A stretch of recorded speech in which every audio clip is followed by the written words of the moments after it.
O Senhor esteja convosco. Ele está no meio de nós. Proclamação do Evangelho de Jesus Cristo, segundo Mateus. Glória a vós, Senhor.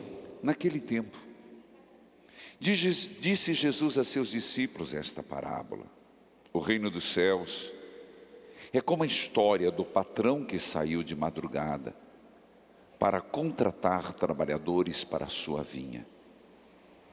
Combinou com trabalhadores uma moeda de prata por dia e os mandou para a vinha. Às 9 horas da manhã, o patrão saiu de novo. Viu outros que estavam na praça desocupados e lhes disse: ide também vós para a minha vinha, e eu vos pagarei o que for justo. E eles foram. O patrão saiu de novo ao meio-dia e às 3 da tarde e fez a mesma coisa. Saindo outra vez às 5 horas da tarde, encontrou outros que estavam na praça e lhes disse: por que estáis aí o dia inteiro desocupados? Eles responderam: porque ninguém nos contratou. O patrão lhes disse: ide vós também para a minha vinha. Quando chegou a tarde, o patrão disse ao administrador: chama os trabalhadores e paga-lhes uma diária a todos, começando pelos últimos até os primeiros. Vieram os que tinham sido contratados às 5 da tarde, e cada um recebeu uma moeda de prata. Em seguida, vieram os que foram contratados primeiro e pensavam que iam receber mais, porém cada um deles também recebeu uma moeda de prata.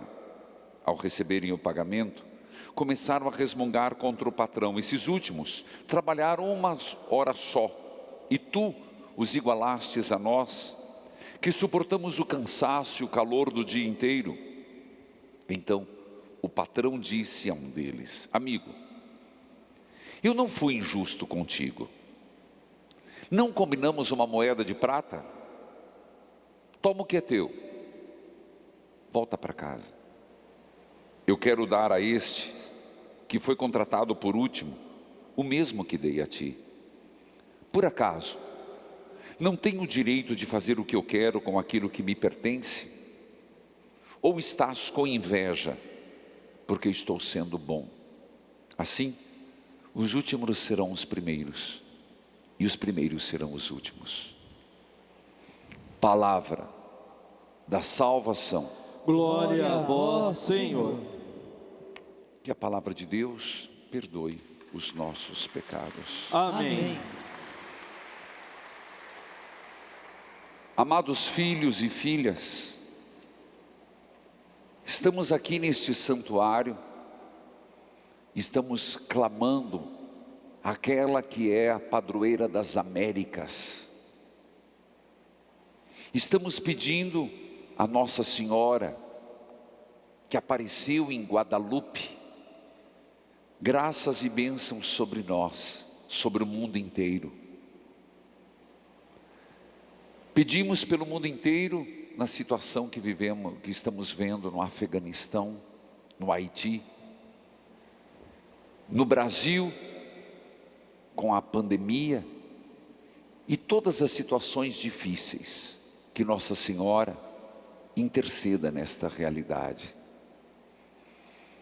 Pedimos a Nossa Senhora que interceda por nós, onde cada um pode apresentar seus pedidos, suas súplicas, seus clamores, nessa certeza que Nossa Senhora ampara os aflitos. O Evangelho de hoje nos coloca uma parábola de Jesus para comparar, explicar, explicitar o que é o reino dos céus. E a primeira parte tem a ver com a última parte. Os últimos serão os primeiros serão os últimos. Isto no reino dos céus. Então essa é a chave, a introdução e a conclusão. E para explicitar melhor isso, Nosso Senhor conta uma parábola. de um patrão que foi procurar trabalhadores para a vinha. Deus sempre está procurando trabalhadores para a vinha. Deus está sempre à procura, à busca. E Deus passa nas nossas vidas, pode crer. Em uns, passa já no primeiro momento da vida, já no ventre materno, escolhe, como muitos profetas foram escolhidos desde o ventre materno.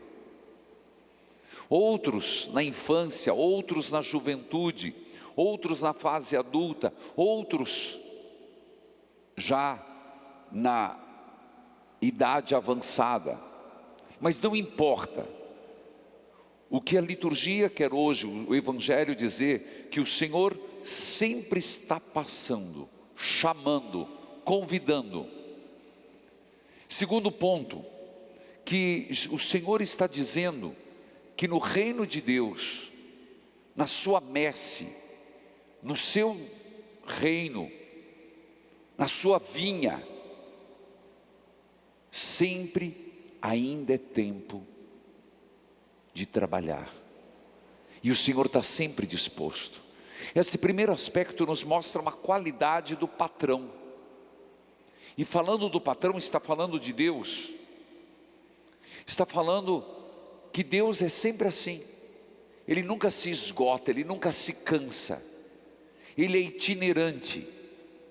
Não sei se você já percebeu na tua vida quantas vezes Deus passou. Pela alegria, pela dor. Deus passa. Deus passa. Deus vem. E se formos justos conosco mesmo, nós perceberemos, foi ali que Deus me falou. Ali Deus me inspirou. Ali Deus me libertou. Ali Deus me protegeu. O grande problema nosso é que nós não nos debruçamos sobre a nossa história. Exatamente, pessoas do tempo que somos, nós sempre somos superagitados, o que usamos a palavra ativismo. Exatamente por não sermos reflexivos, não olhamos para a nossa história, não olhamos pelas as nossas quedas, e nos momentos que nos levantamos, quem é que nos sustentou? Isso é um perigo.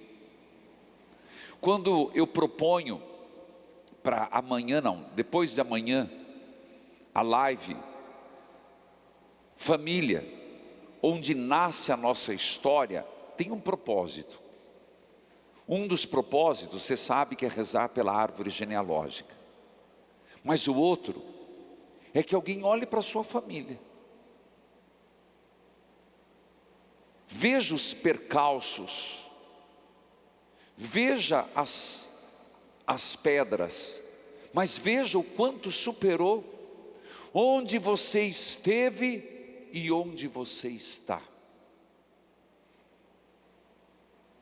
Essa é a primeira parte da minha homilia. Gente, sejamos mais reflexivos. Se a gente fosse um pouco mais reflexivo na vida, a ação de Deus na nossa vida, nós nos teríamos mais nas mãos. Você entendeu o que eu estou falando? Está entendendo? Nós perceberíamos mais a ação do Espírito Santo, e a gente teria consciência dos erros para não repeti-los, consciência das falhas para não cometê-las, porque ninguém quer sofrer. Por isso, eu insisto nesse primeiro aspecto, que é um parênteses até do Evangelho. Quantas vezes o Senhor passou na tua vida? Quantas vezes o Senhor te deu uma libertação, ou se quiser usar a palavra, um livramento. Mas de que valeu aquilo? Te deu um livramento lá para você continuar engaiolado? Te ajudou lá para você continuar turrão, cabeçudo, cabeçuda, cabeça de jumento? O Senhor saiu a procurar trabalhadores para a vinha. Saiu de manhã, ofereceu qual era o salário? 1 moeda de prata. Para isso a gente tem que lembrar o mundo agrário um pouco, que ninguém tinha carteira assinada. Isso no interior, estamos falando para o Brasil, ainda em muitos lugares é assim. A pessoa não sabia se ia trabalhar no dia. Acordava de manhã, ia lá para um lugar, passava o caminhão. Não era assim? Hoje você vai trabalhar como diarista, hoje é a palavra, mas como boia fria. Boia fria. Você vai. É impressionante porque os mais raquíticos, ninguém queria, porque ia render pouco. Se era para cortar cana, não ia render muito. Catar algodão, carpir, ia carpir pouco.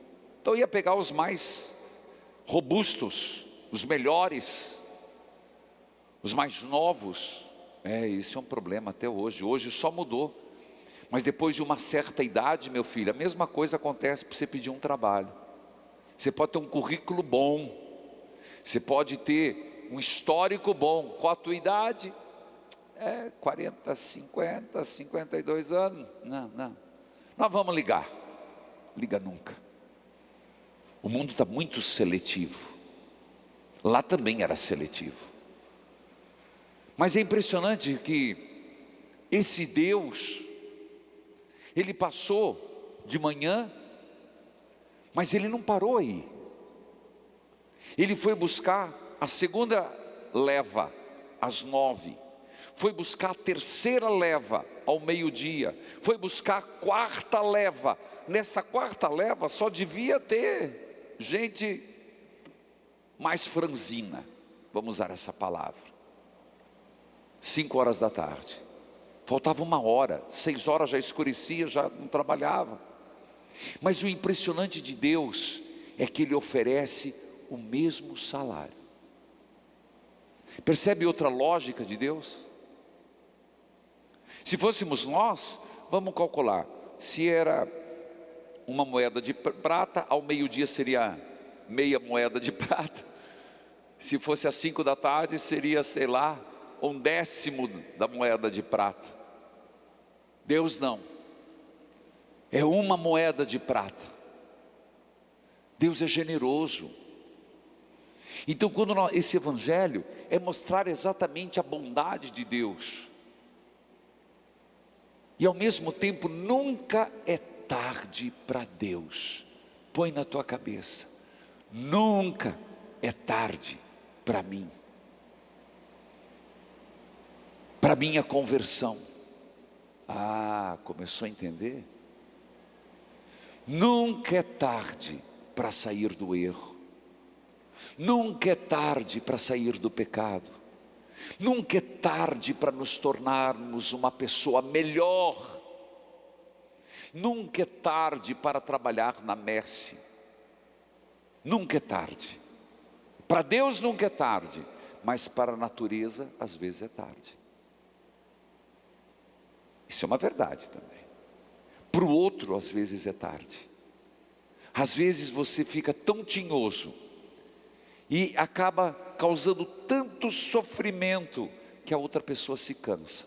Já é tarde. A natureza, você machuca tanto a natureza humana que a natureza se vinga. É tarde. Para Deus nunca é tarde. Mas existem outras razões. Na hora do acerto, É impressionante que ele começou pelo último e deu uma moeda. Ele foi justo? Não. O problema é que aquele que foi de manhã ficou, puxa, se ele que foi às 5 recebeu uma moeda de prata, ele vai me dar mais. Mas não tinha sido combinado. Mas ele falou, no mínimo vem mais. Eu vou receber um saquinho de moeda. E de repente, do primeiro ao último, uma moeda de prata.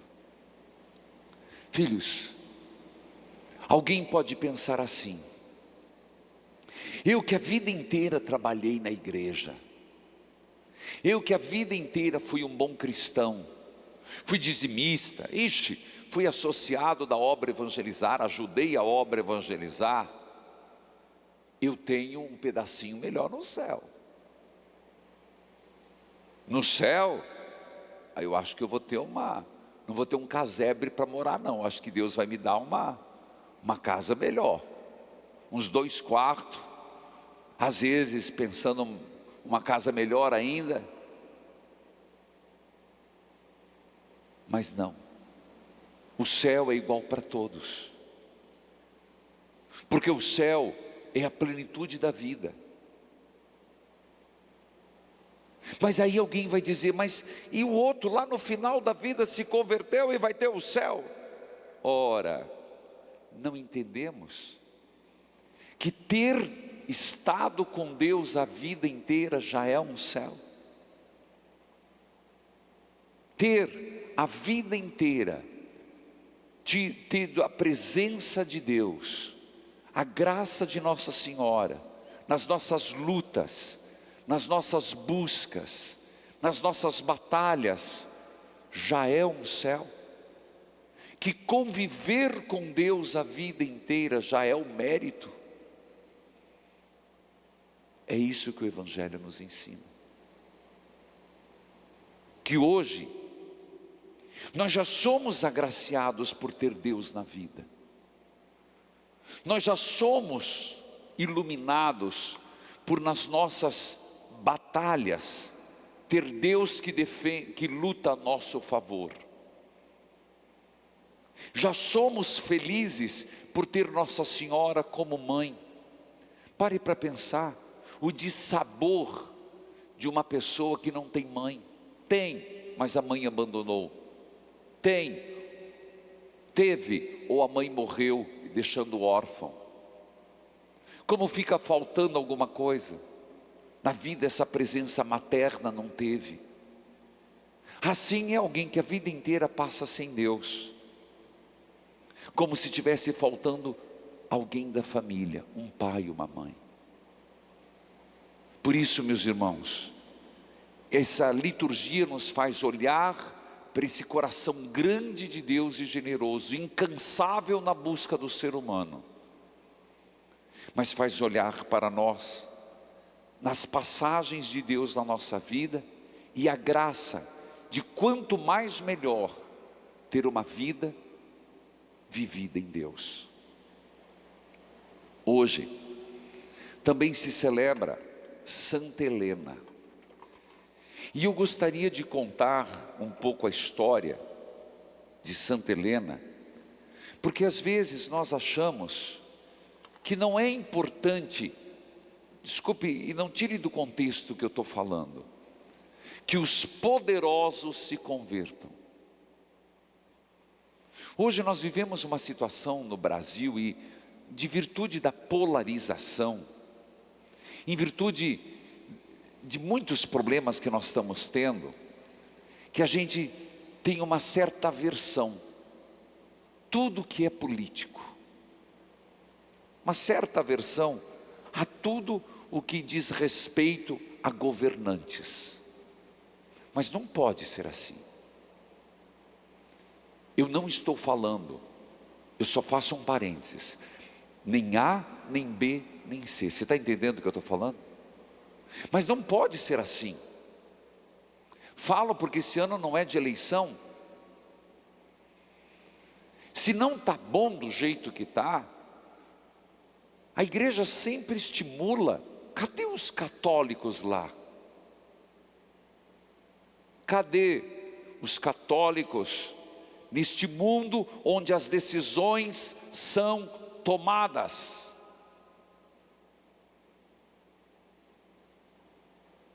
Vou repetir a pergunta. Claro que nós não gostamos, eu também tenho sérias críticas.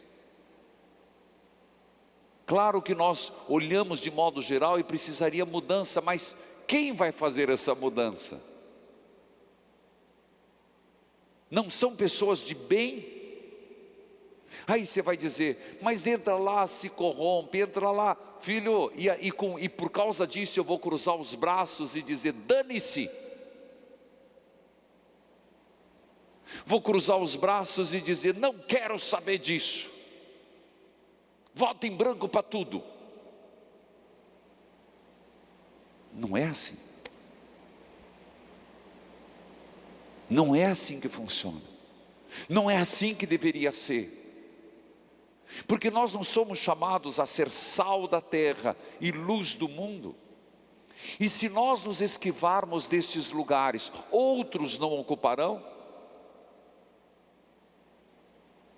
Então não temos obrigação de, através das nossas escolhas, colocar pessoas do bem que possam mudar essa realidade.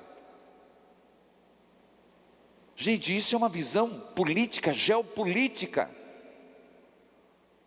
Olha o que está acontecendo no Afeganistão.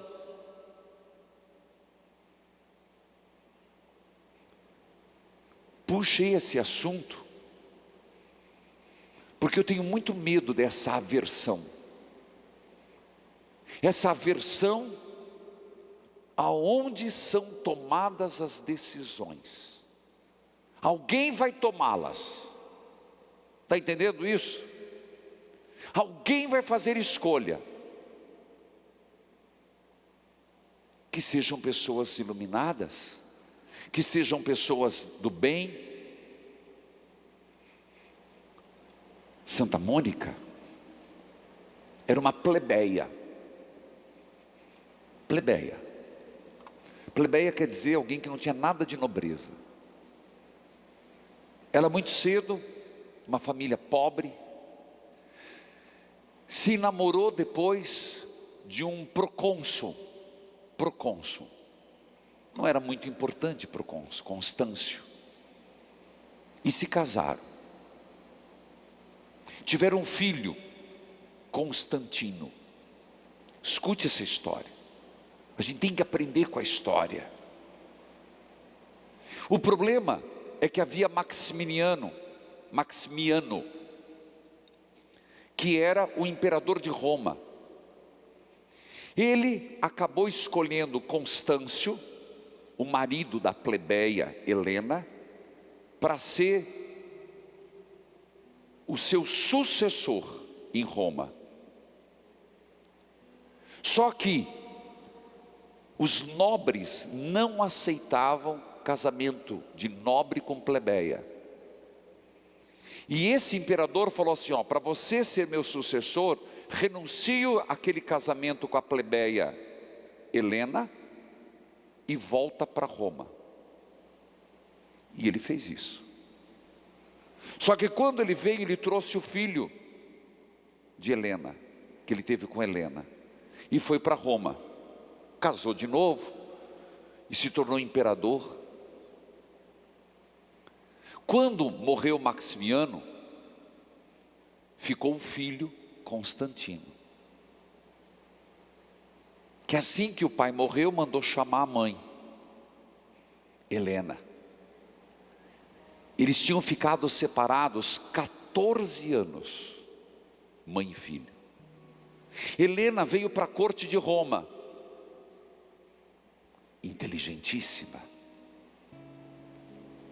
ótima estrategista. E foi o processo que fez Constantino de ser governador e depois ser colocado como grande imperador do Império Romano. Mas havia um grande problema para Constantino. Uma guerra, não sei se eu errar me perdoe, mas era Maximino ou Maximiliano, mas acho que era Maximino, às portas de Roma. Santa Helena, que era cristã, tinha se convertido nesses 14 anos,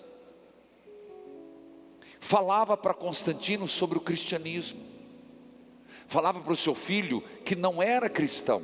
Naquele período, ser cristão era morto nos circos, no circo máximo. Ser cristão significava decapitação. Ser cristão, nós estamos nos anos 300, significava perder todos os bens. Se alguém denunciasse que era cristão, foi bem no período, se você lembra um pouquinho antes, São Sebastião e todos aqueles santos deste período, Santa Inês e outros santos, Maria Gorete, Ágata, tudo nesse período. Mas ela ficou no ouvido daquele que podia: Cristo, Cristo, Cristo. Acredite em Cristo, acredite em Jesus. Às vésperas da batalha, Constantino teve um sonho. Neste sonho, e era verdade, o exército dele era pequeno diante de Maximino que vinha. Ele ia em batalha, Maximino se levantava e ele viu reluzente uma cruz e uma voz: com este símbolo tu vencerás. No outro dia, em todos os escudos, em todas as flâmulas, ele colocou a cruz de Cristo. O fato é que venceu a batalha. A partir daquele dia, ele estabeleceu o Edito de Milão, de 312, permitindo o culto do cristianismo, as missas, as orações, que ninguém mais, nenhum cristão, fosse executado. E estabeleceu o título de Augusta, rainha, para Helena.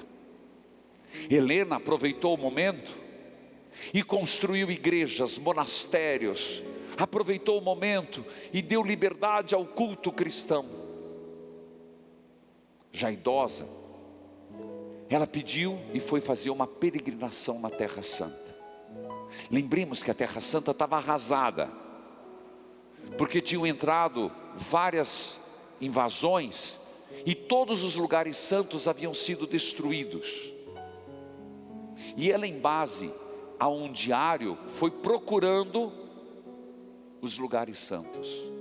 E foi quando ela construiu, com seus próprios recursos, a igreja do Santo Sepulcro. Quem visita comigo a peregrinação, ano que vem estarei lá de novo, se Deus quiser, salve a pandemia, glória ao Pai, ao Filho e ao Espírito Santo.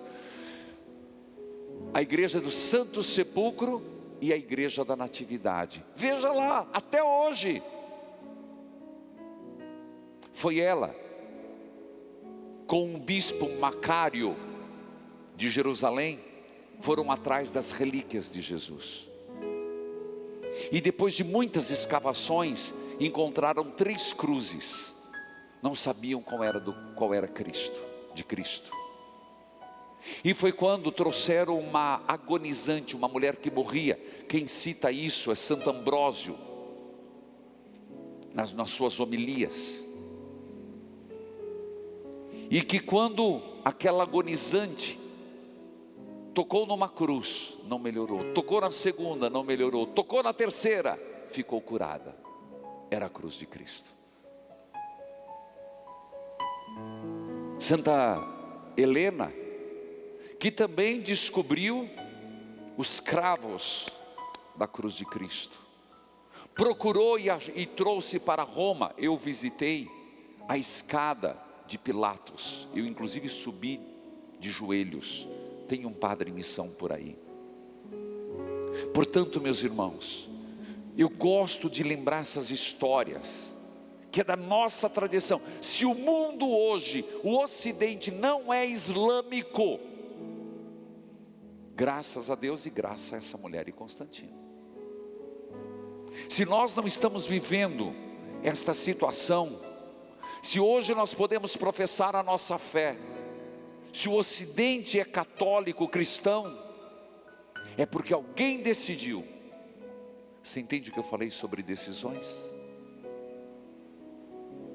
Você entendeu como nós temos um papel importante no mundo de hoje, nos fóruns onde as decisões são tomadas? Incomoda, incomoda, é arriscado, é arriscado, é arriscado. Existe um método, existe, como é que, quando vem, você compra uma coisa, vem com um manual de instrução, difícil,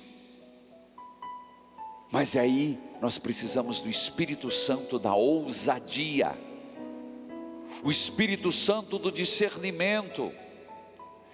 Meus irmãos, hoje me vem uma palavra: nós não podemos nos acovardar, não dá para se acovardar. Assim como a Santa Helena marcou uma virada e levou ao grande edito de Milão de 312, nós temos que marcar a nossa presença para as próximas gerações, para os teus filhos, para os teus netos, porque caso contrário, as decisões serão tomadas, mas poderão ser decisões erradas, em todos os aspectos: religião, saúde, economia. Que Santa Helena nos traga essa visão. Hoje, quero ler esse testemunho de uma filha de Deus. Desde o finalzinho do ano passado, minha vida vem passando por algumas tempestades. Minha avó adoeceu, faleceu, eu sofri demais. Aconteceram problemas no meu trabalho e eu fiquei com muito medo de ficar desempregada. Depois, padre, surgiram muitas dificuldades em meu relacionamento. Os dias têm sido de muita angústia. Mas também foi nesse momento que me aproximei muito de Deus e de Nossa Senhora de Guadalupe. Aprofundei minha fé, ouvindo o programa Experiência de Deus, oração do terço das Santas Chagas, terço mariano, novena de Nossa Senhora de Guadalupe, e às quintas-feiras a leitura orante fala demais comigo. Na última noite, sonhei com Nossa Senhora de Guadalupe. Sonhei que eu estava sentado em uma praça e veio vindo uma procissão com a imagem de Nossa Senhora. Quando passou por mim, uma moça veio até onde eu estava sentada e me entregou várias flores.